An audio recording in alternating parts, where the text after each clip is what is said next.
ছেলে সকাল থেকে বিরক্ত করছে, আমি মোবাইল দেখব, আমাকে মোবাইল দাও, মোবাইল দাও। আমি ওকে মোবাইল দিচ্ছি না, মানে আমার মোবাইলটাও বাদে অন্য একটা মোবাইল বাড়িতে আছে, সেই মোবাইলটা দেখবে। তো আমি সেই মোবাইলটা শোকেসের ভিতরে রেখে দিয়েছি, আমি দেবো না সেই কারণে, কারণ প্রচণ্ড নেশা হয়ে গেছে মোবাইল দেখার জন্য। আসলে এতটাই জেদ করছে, রাগ করে এখানে বসে আছে, ওখানে বসে আছে, বা আমি যদি একটু গাল দিই মোবাইলের কারণে যে মোবাইল দেখতে হবে না, তাতে দোষ হয়ে যায়, বুঝেছো? মা যেটা করবে সেটা দোষ হয়ে যায়, মানে বাড়ির লোকের কাছে, ফ্যামিলির কাছে দোষ হয়ে যায়। হ্যাঁ, বৌমা কথা শোনে না, বৌমা এটা করছে ওটা করছে, কেন মোবাইল চাইছে, একটু দাও, দিলে কি হবে, হ্যান ত্যান। আবার কিন্তু যখন মোবাইলটা দিয়ে দিব, যখন পুরো দমে মোবাইল দেখবে, তখন কিন্তু বৌমারও দোষ। এই তো বৌমা অভ্যাস করে ফেলেছে, ছেলেকে মোবাইল দিতে দিতে অভ্যাস হয়ে গেছে, এখন ছেলের মোবাইল ছাড়া ভাত ঢোকে না পেটে। ঠিক আছে, এবার মোবাইল না দিলে জ্বালা, মোবাইল আবার দিলেও জ্বালা, বুঝেছো? এবার বাপ ঠাকুরদা ঠাকুমা এদের কাছ থেকে মোবাইল নিলে তাতে কোনো যায় আসে না, তাতে কোনো দোষ নেই, বুঝেছো? কিন্তু মা মোবাইল দিলেও দোষ, না দিলেও দোষ, মানে যা কিছু।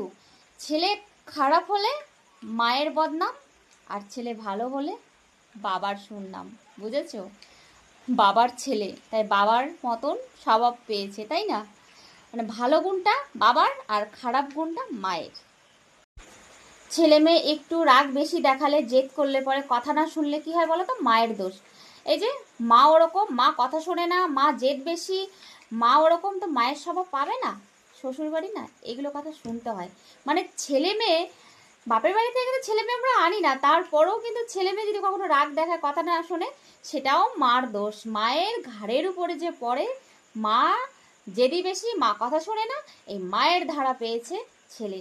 আর শ্বশুর শাশুড়ির গুণধর ছেলে না, খুব ভালো, খুব নাম, মানে ছোটবেলা থেকেই সভ্য শান্ত শিষ্ট, এত ভদ্রতায় মানুষ হয়েছে, মানে তার ধারাটাই পায়নি তার ছেলে মেয়ে। মানে বাচ্চাটা আমি একাই, মানে বাপের বাড়ি থেকে নিয়ে এসেছি, সেই কারণে বাচ্চার ধারা মার উপর, মানে মার উপরে বর্তায়, ঠিক আছে?